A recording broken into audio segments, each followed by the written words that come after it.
I'm Craig Kenneth, a relationship coach and a psychotherapist.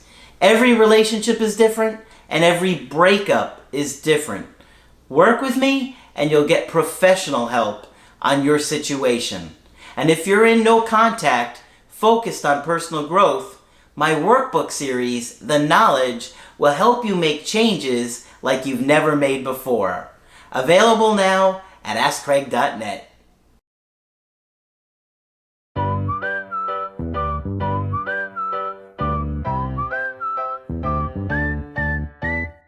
Hi there, I'm Coach Craig Kenneth. I'm Coach Margaret. And today we're going to be talking about I thought I found the one. Oh my. We hear that a lot, Margaret. We do. The one. A lot of times we find somebody, meet somebody, and build a connection with them, and it just feels so great and so amazing that we think we have found somebody that is going to be in our life, hopefully forever. Mm-hmm. And a lot of times they're telling us, I want to marry you. Yeah. I want to have kids with you. I've never felt this way before. And before you know it, they're out of our life. And it just leaves you feeling shocked and devastated. Absolutely. And like what happened here with a gaping wound. Yeah. You know, and it can be even more painful than some of the longer term relationships, I think, because, you know, if you've been with somebody for 10 years, you know the ups and downs of that person. That's and right. How they really are, and how they might be neglectful or whatever, you know them. Mm-hmm. But when you're getting to know somebody new, Margaret, it's like a fantasy of who they are. And you're in that euphoric state, you know. And then suddenly, so it can be apart. Even more shocking and devastating. Yeah, because you're like, we didn't even have any problems. Right. So we see this a lot. You know, and obviously this is some of the things that we talk to you guys about in a situation where we're looking deeper at the problems, you know, mental health and all the things that we look at based on the different theories that we study. And so, you know, we're trying to get deep and help you guys to see a lot of things that you probably weren't even aware of before, right? Right. So I got an email coaching today that I thought was interesting, and I thought I'd share it with you guys. This is from someone that is in their mid-30s. The couple is in their mid-30s, and they were dating for about 5 months before he broke it off with her. Okay? She had said that neither of us had been previously married or have kids. We're both independent, attractive, have thriving careers, and are financially sound. So, hey, that all looks good. What could go wrong? That all looks good, right? We met online and were so excited about one another. We rushed into things way too quickly because we thought we found the one. A dangerous concept, really. The one. Yeah, I think so too. You know, Margaret, one of the things that concerns me about when somebody says things like that, soulmates, twin flames. Right. In my experience, I've seen a lot of toxic, abusive people say those things to the other person, and it gets them hooked and uses like a guilt and manipulation. To pull them in. Yeah. Yep. I absolutely agree. And we have talked about it, and we will talk about it again. Yeah. So, you know, whether or not there really is such thing as the one or a twin flame, I mean, I don't know. There could be. Right? I mean, we don't know the answers to all of that. No. But what we are concerned about is if somebody says those things to you too soon, because they're trying to manipulate you. Yeah. Okay, so that's where we want you to be careful. Absolutely. Right? All right. So she says, when we met, I lived 12 hours away, but was making preparations to move where he was due to a job I was getting, that's how she wrote it, where he was due to a job I was getting, so we decided to do long distance until that time came. Right. So she was going to move to wherever he lived. Yep. Okay. I was going through a lot of life changes, like moving, having 2 open escrows, getting a surgery, having my car stolen, and even make a tough decision to put my dog down. Oh dear. Those are major things. Yeah, a lot of overwhelming things. So she was giving up her entire life. In so many ways. Right. He was there for all of it. Even flew down to be there for my surgery. Wow. So still That sounds... would be impressive, yeah. Yeah, still sounds good. I also have an anxious attachment. Anxious attachment plus all my life stressors put a toll on him, and he couldn't take it anymore. So it sounds like she may have been overwhelming him somehow, and now I feel like she's guilty about it. Right? I don't quite know. Yeah, go ahead. I expected him to fulfill all my unmet needs, and I didn't even realize it at all at the time. He did his best, but I couldn't see it. This caused me to become stressed, controlling, and unable to see what I was doing and how it was pushing him away. So he was trying desperately to be there for her, right? It sounds like it. I mean, how many guys are going to fly down for a surgery? Mm-hmm. You know, that's pretty special. Mm-hmm. But somehow she got controlling. Mm-hmm. Okay. So is that the anxious abandonment fear, we wonder? Why don't I let Yeah, you it go sounds ahead? like she was probably pressuring him. Yeah. I knew he cared for me, but the stress I put on him was just too much. During our relationship, we planned a trip together, but broke up right before the trip. We decided to still go, but separately. I can't imagine, thinking it's going to be separate. No way. I wouldn't think it was going to happen, right? When we got to the airport, we talked and ended up spending the next 9 days together, and it was amazing. Okay, so they patched things up Mm-hmm. At the airport. at the airport. Well, good idea before the vacation. Yeah. Well, at first they thought they were going to go separate, but come on. If you're on the same flight, same hotel, Come on, whatever, yeah. yeah. Towards the end of the trip, I asked what happens when we get home, and he said, it's been so hard because he still cares about me, but my anxiety and all the little things I did leading up to the breakup was something he no longer wanted. To continue his life, and the breakup was actually a relief. I don't quite get a picture of what she was doing. Do you? She doesn't make it clear. No, she doesn't. But whatever she was doing or being anxious about was making him nuts. She's taking some responsibility here, but we don't quite know what for, No. other than she said she was controlling and stressed and overwhelmed because of all the things. Controlling will never fly very well. Yeah.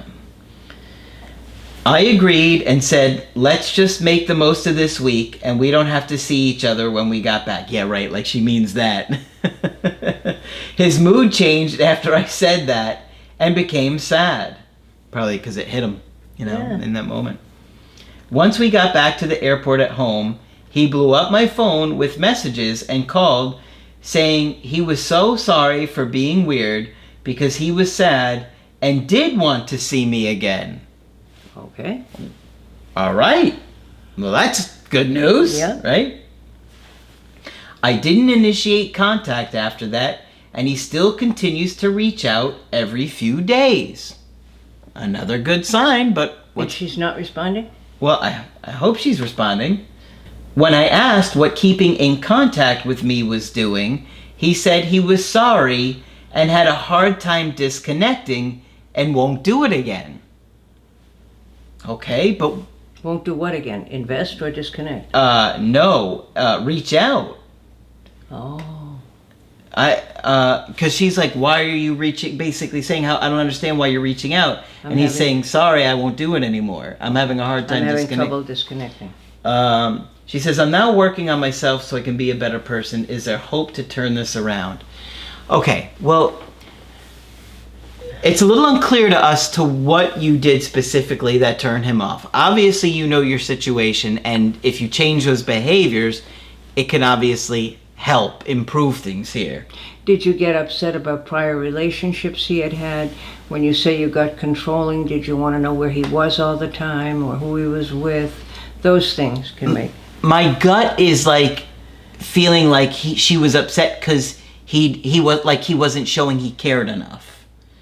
Like, do you not care about me enough? I just, that's the sense that I'm feeling, like, show me that you care more. I want to know that you care more. Yeah. That's my gut, but I could be wrong on that. It's kind of vague. But I just get this sense of, like, don't you care about you? Show me you care about me, and maybe pressuring him in that way. Right. Okay. But yeah, obviously if you change the behaviors, it can turn around here. But what's confusing is that you just said, how I don't understand why you're reaching out. And he's like, well, I'm having a hard time. I won't do it anymore. Well, we want you to reach out. Yeah. We're not telling you not to reach out. We want to hear from He you. thought it was bothering her. Yeah, it sounds like it. Yeah. Now, I had wondered very briefly if he was avoidant, but if he's acknowledging having a hard time disconnecting, he isn't, I don't think. It's hard to say, because I get a sense of avoidant with him as well, don't you? I do get that. Yeah, but very few avoidants own it. And he said, I'm having trouble disconnecting. True, but it still is early in the relationship, Yes, too. Yep. So they're often on better behavior. And we also know how common it is Yeah. to have the anxious and the avoidant together. You know, ultimately, I think you got to really take a look at the situation and realize that you guys weren't together a long time, and to be telling yourself things like, I thought I found the one, to each other is too much too soon. And you want to take your time getting to know each other. And, you know, it's just kind of crazy how people will come into your life and say things like, I thought you're the one, I've never felt this way before. And then they leave just as quickly as they came. Yep. So always take your time, you know? You don't know him that well.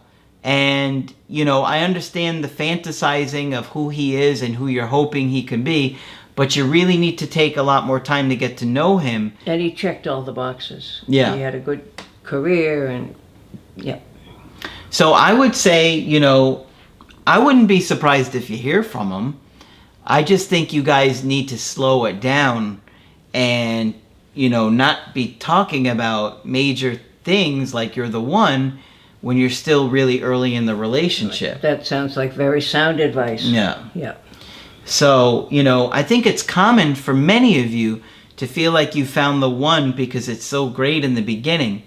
But it takes time to see how somebody's going to attach in a relationship and to get an understanding of their issues and their mental health and their family life. And all those things that you need to know. Yeah. Right? Yeah, it takes time. So, you know, I wouldn't be surprised if he reaches out again. I wouldn't either. And, you know, only she can look at what she might have been doing in her anxiety. No. But taking another look at her anxiety, I think, would be very helpful for her. Yeah. Yeah. And, you know, just take it slow and don't make it a pressured situation. Just make it something where you're getting to know each other and see if you guys are compatible.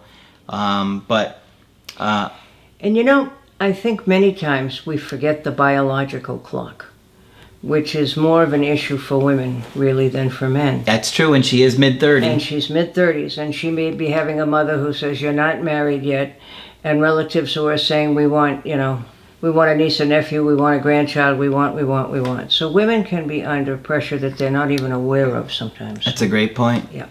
Yep. She's right at that age. Yep. So, if he reaches out, take your time. Yeah. Spend more time together. Have coffee, yeah. Get to see how you're, you know, getting along, and make adjustments in your behavior. Learn about what's triggering you, and try to become more confident and not so insecure that if somebody's not meeting your needs right away that you punish them or maybe lash out. I don't know if that's going on, but you might want to take a look at that and see how it goes. Right. Both sound like sincere, well-functioning people. Mm-hmm. But I absolutely agree. Way too fast. You can't hurry love. No, you just have to wait. All right. And let's not forget all those hormones that get into the act, too. Mother Nature loves the happy hormones. Absolutely. Yeah. So hopefully you guys found this one helpful. Of course, if you want to get our help personally, you could go to my website, askcraig.net. Sign up for the coaching option that works best for you. I do email coaching and I do Skype. And of course, Coach Margaret is available for Skype coaching. If you feel I can be helpful, please sign up. Just click on Margaret on the top of the website to do that. But that's it for this video. I'm Coach Craig Kenneth. I'm Coach Margaret. And we will talk with you soon. To get my help personally, go to askcraig.net and click on Schedule Coaching and choose the option that works best for you. I do email coaching or Skype. To schedule a coaching with Margaret, click on Margaret on the top of the page and order a Skype with her. For the Knowledge Creative Healing course, click on the link at the top of the page and click Get Started Now.